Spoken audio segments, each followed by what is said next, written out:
পোশাক তুলে দিচ্ছেন।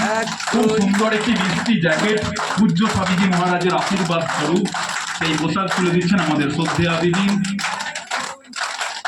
সম্মানীয় নীলিমা ঠাকুর মহাশয়জি, প্রেসিডেন্ট পশ্চিম মেদিনীপুর মহিলা পতঞ্জলি যোগ সমিতি। এই শুভ সন্ধিক্ষণে শুভ গুরু পূর্ণিমার পুণ্যতিথিতে আজকের এই সানন্দ ঘন মুহূর্তে সেই পোশাক বিতরণের এবং যে মিষ্টি জ্যাকেট, কমলা কালারের জ্যাকেট, কমলা রঙের জ্যাকেট বোনেদের হাতে তুলে দিচ্ছেন এবং সকলকেই আজকে এইটি পরিধান করে নেওয়ার জন্য আমরা অনুরোধ জানাবো। সকলেই পরিধান করে আপনারা অনুষ্ঠানে বসবেন, থাকবেন। আজকের এই জ্যাকেটটি, এটা শাড়ি বা জামার উপরে, ড্রেসের উপরেই আপনি পরিধান করতে পারবেন, এর জন্য কোনো চেঞ্জের প্রয়োজন নেই।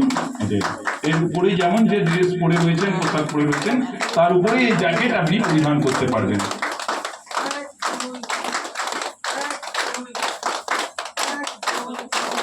এবং পূজ্য স্বামীজি মহারাজ আচার্য শ্রী সূক্ষ্ম অনুভূতি আমরা যেমন অনুভব করছি এবং তার সেই আশীর্বাদ স্বরূপ বোনেরাও কিন্তু পাচ্ছেন এই সুন্দর একটি মিষ্টি জ্যাকেট।